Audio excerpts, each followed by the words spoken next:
오늘 우리에게 주시는 하나님의 말씀은 로마서 3장입니다. 21절에서 31절의 말씀. 이제는 율법 외에 하나님의 한 의가 나타났으니 율법과 선지자들에게 증거를 받은 것이라.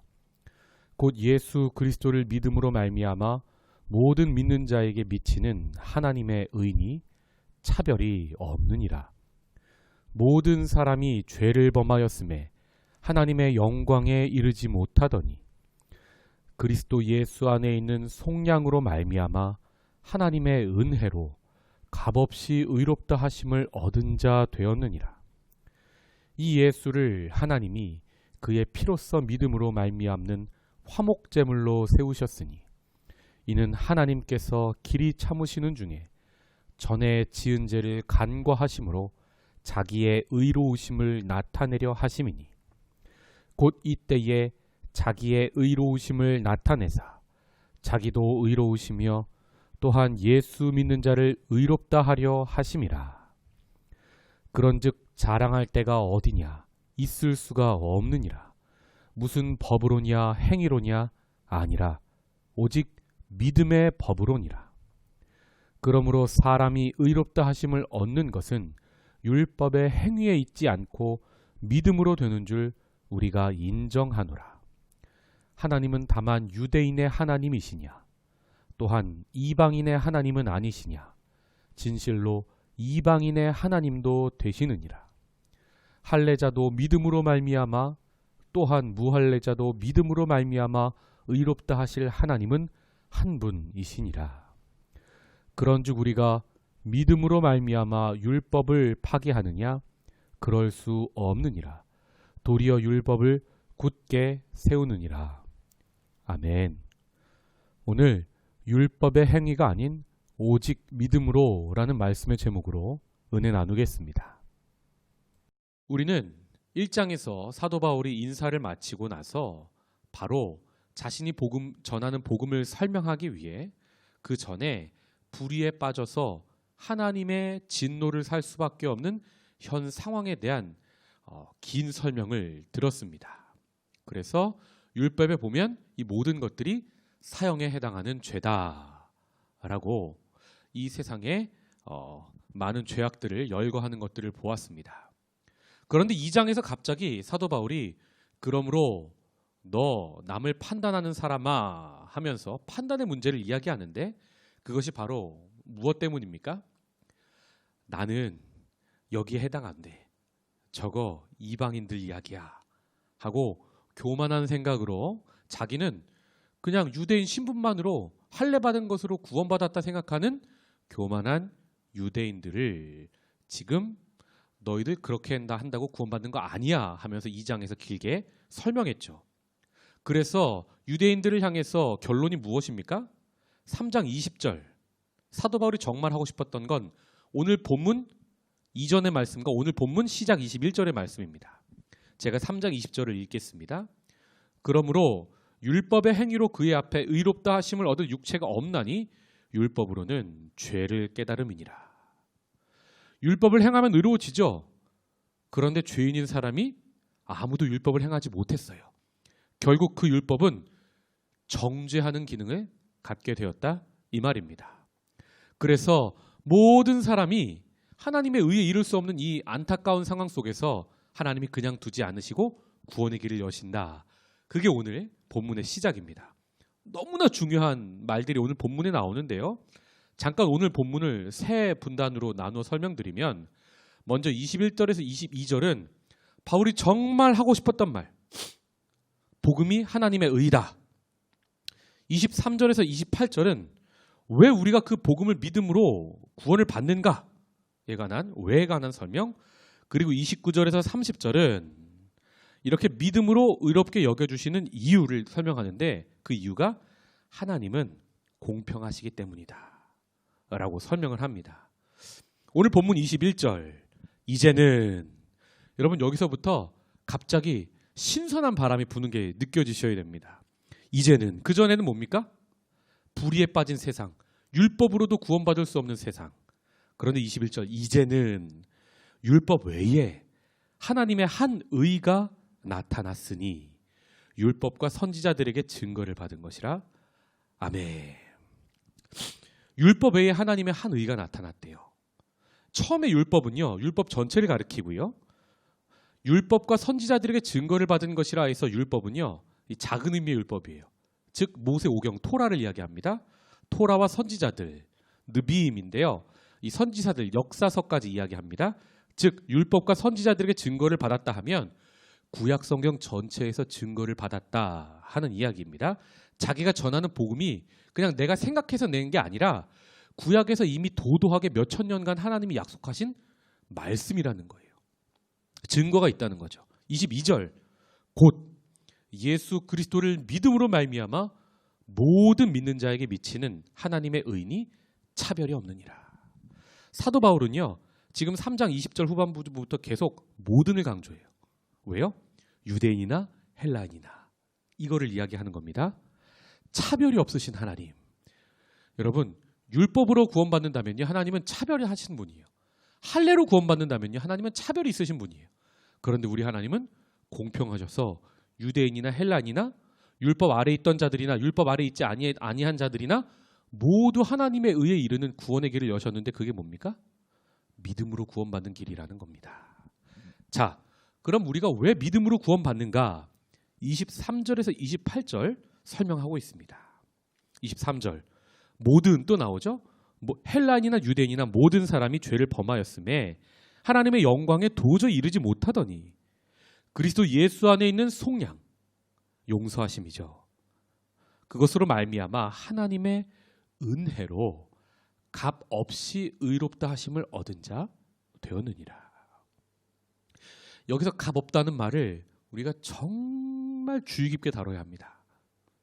보네포 목사님은 나를 따르라 해서 값싼 은혜를 얘기했죠. 현대 그리스도인들이 이 말을 완전히 오해했다는 거예요. 값 없다는 말을. 값싼이라는 의미가 아니죠. 값으로는 환산할 수 없는 은혜라는 거죠. 25절 이 예수를 값으로 환산할 수 없는 그 은혜 그 자체 예수를 하나님이 그의 피로써 믿음으로 말미암는 화목제물로 세우셨다. 로마서에서 가장 중요한 단어가 나오는데요. 화목제물입니다. 율법으로는요. 그 어떤 것도 사형에 해당하는 죄를 용서할 길이 없어요. 죽어야 되는 거예요.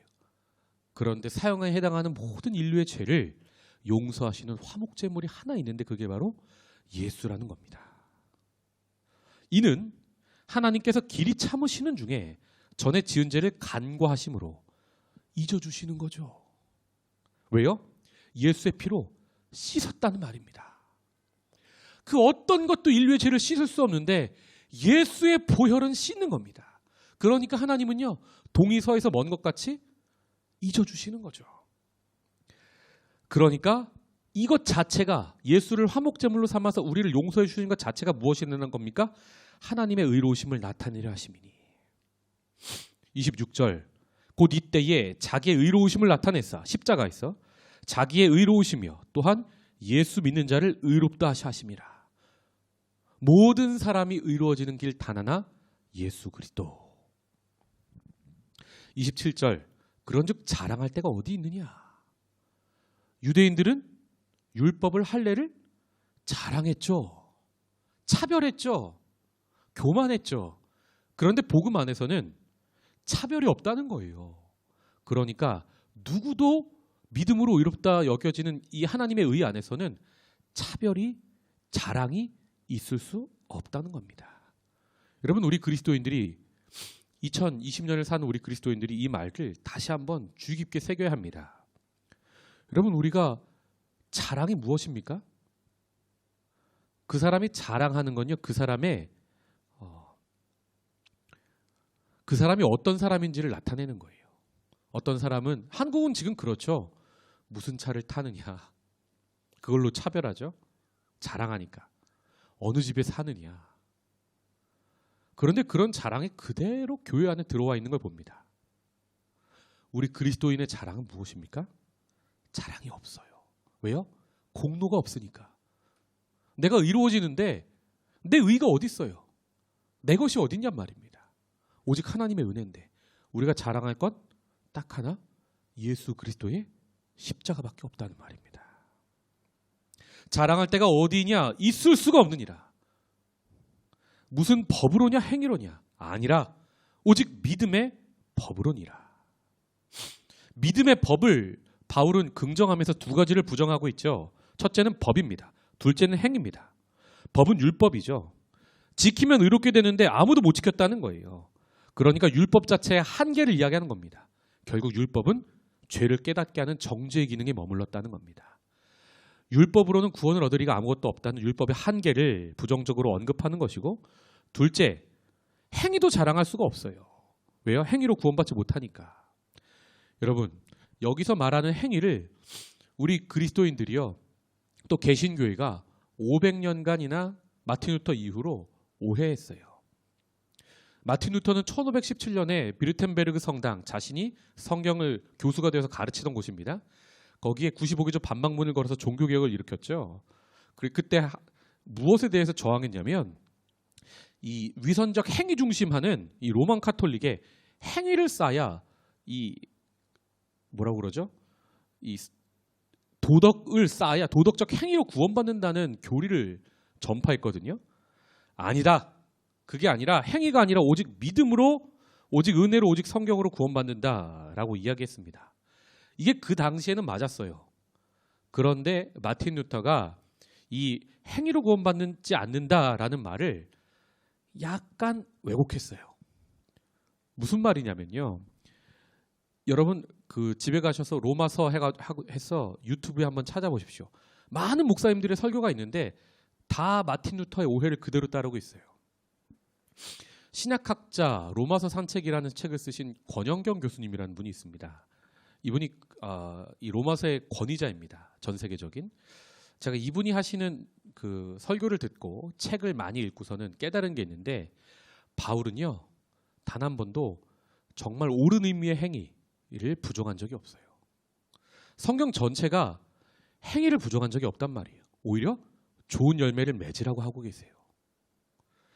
마틴 루터는요 행위를 너무 부정적으로 봐서 야고보서 있죠. 행함으로 의롭다 여긴다라고 야고보서는 이야기하거든요. 이 야고보서를 가르쳐 뭐라고 하냐면 지푸라기 같은 서신이다. 해서 자기가 편찬한 루터 성경의 야고보서는요 요한계시록과 함께 가장 뒤에 배치해요. 심지어 쪽수도 매기지도 않아요. 사람들이 정경으로 여기니까 넣긴 했는데 자기는 하나님 말씀으로 여길까 말까 끝까지 괴로워했다는 거죠. 아니요, 야고보서도 하나님 말씀입니다. 마틴 루터가 오해한 거예요. 그럼 바울이 부정하고 있는 행위는 무엇입니까? 위선적 행위요. 남을 정죄하는 교만으로서의 행위요. 율법을 맡았다고 할례를 받았다고 아이고 나는 율법 지키는데 니들은 못 지키지 하는 그런 정죄의 기능을 했던 행위요. 사도 바울이 정말 말하고 싶었던 것은 이거라 이 말입니다. 이렇게 보면 로마서가 더 깊게 이해되기 시작합니다. 28절. 그러므로 사람이 의롭다 하심을 얻는 것은 율법의 행위에 있지 않고, 즉 위선적인 행위에 있지 않고 믿음으로 되는 줄 우리가 인정하노라. 여러분, 행위와 믿음이 대결하는 게 아니에요. 잘못된 행위와 믿음이 대결하는 겁니다. 갈라디아서는 칭의의 전쟁터죠. 거기서 사도 바울은요, 이 율법의 행위와 믿음의 싸움에 대해서 이야기하는데 왜 우리가 믿음으로 구원받는가를 갈라디아에서 이렇게 설명합니다. 갈라디아서 3장 2절을 보시면요. 집에 가서 찾아보십시오. 너희가 성령을 받은 것이 율법의 행위로냐 혹은 듣고 믿음으로냐. 무슨 말입니까? 성령을 받아야 구원받는데 성령을 받는 것은 율법의 행위로는 되지 않고 믿음으로만 된다는 겁니다. 그래서 율법은 필요 없다는 거예요. 그래서 믿음이 승리한다는 겁니다. 갈라디아서는 성령을 강조하고 있어요. 왜요? 성령이 우리를 변화시켜 하나님의 자녀 삼고 성령으로 말미암지 않고는 우리가 예수를 나의 주시라고 왕이라고 고백할 수 없기 때문입니다. 여러분, 성령이 하시는 일이 뭡니까? 성령의 9가지 열매 맺는 게 하세요. 즉 성경은 창세기부터 요한계시록까지 단 한 번도 선한 행위에 대해서 부정한 적이 없어요. 이 관점으로 로마서를 보시기 바랍니다. 자, 왜 믿음으로 의롭다 여겨주시는 길을 여셨는지 그 이유에 대해서 설명하는데요. 29절, 하나님은 다만 유대인의 하나님이시냐? 또한 이방인의 하나님은 아니시냐? 진실로 이방인의 하나님도 되시느니라. 할례자도 믿음으로 말미암아 또한 무할례자도 믿음으로 말미암아 의롭다 하실 하나님은 한 분이시니라. 이 말이 무슨 말입니까? 하나님은 모두에게 결국 공평하시다.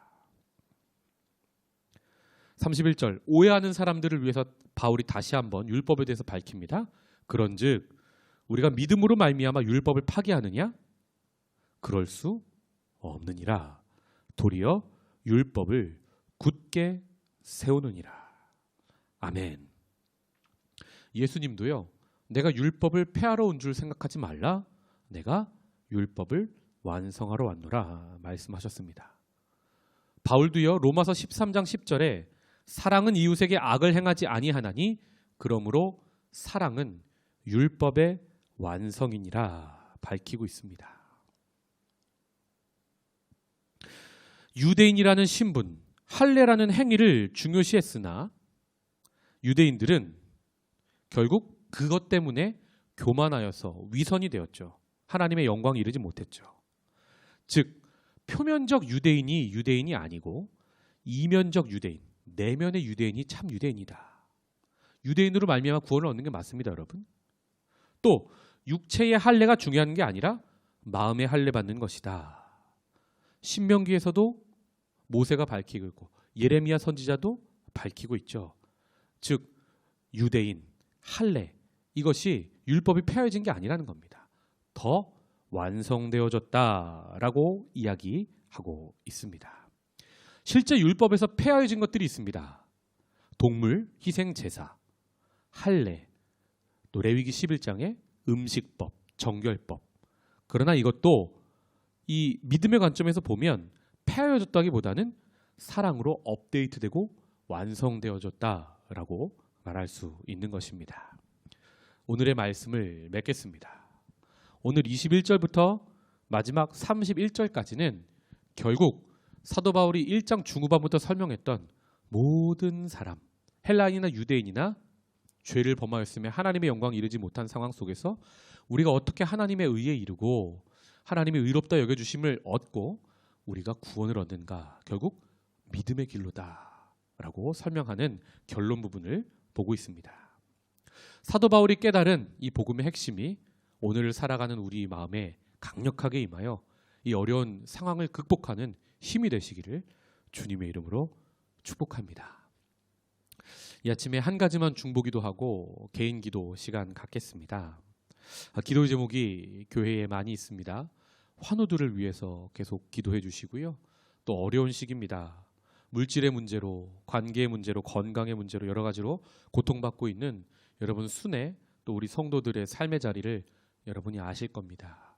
기도해 주시고요.